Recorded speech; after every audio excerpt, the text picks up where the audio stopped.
ចាសស្ដីជំរាបសួរបងប្អូនទាំងអស់គ្នាថ្ងៃនេះនាងខ្ញុំក៏បានរួមការងារជាមួយបងអូនហុយហើយបងប្អូនមកតាមដានពីការផាត់មុខរបស់គាត់ថាមានអ្វីប្លែកហើយនឹងពិសេសហើយនឹងស្រស់ស្អាតប៉ុណ្ណានោះថ្ងៃនេះផងដែរផាត់មុខដោយបងអូនហុយនិងធ្វើសក់ដោយបងអូនសីដានិងស្លៀកបុរាណពីនាងខ្ញុំធីរី Make Up រៀបចំឈុតយ៉ាងប្រណិតពីប៉ារ៉ាឌីសំអាងការបងប្អូនទាំងអស់គ្នាកុំភ្លេចណាសូមបេះដូងអ្នកមួយផងបើស្រឡាញ់ពីការផាត់មុខរបស់បងអូនហុយនិងធ្វើសក់ដោយបងអូនសេដានិងស្លៀកបុរាណពីនាងខ្ញុំធីរី Make Up សូមបេះដូងម្នាក់មួយផងអរគុណច្រើនហើយនាងខ្ញុំក៏មិនភ្លេចដែររាល់ដែលវីដេអូនេះខ្ញុំផុសទៅបងប្អូនតែងតែឲ្យបេះដូងនិង like និង comment ហើយនិង share សូមអរគុណបងប្អូនទាំងអស់គ្នាជូនពរបងប្អូនទាំងអស់គ្នារកទទួលទានមានបាននិងការងារច្រើន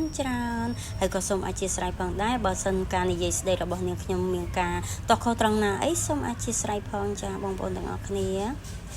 ឥឡូវមកកលេចមើលពីសម្រស់ស្បៃខ្មែរបុរាណយើងម្ដងបងប្អូនពិតជាស្រស់ស្អាតមែនទែនហើយនេះគឺជាឈុតស្បៃខ្មែរបុរាណឈុតទទួលកាស្លាដែលមនុស្សស្រីគ្រប់ប៉ងប្រាថ្នា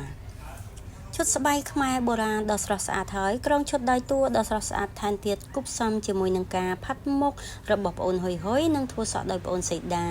និងស្លៀកបុរាណពីនាងខ្ញុំធីរី Make Up កាន់តែថែមសម្រស់ស្រស់ស្អាតថែមទៀតបងប្អូន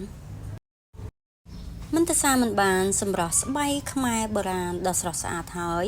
ក្រុងឈុតដៃតួដ៏ស្រស់ស្អាតថែមទៀតរៀបចំយ៉ាងប្រណិតពីប៉ារ៉ាឌីសំអាងការ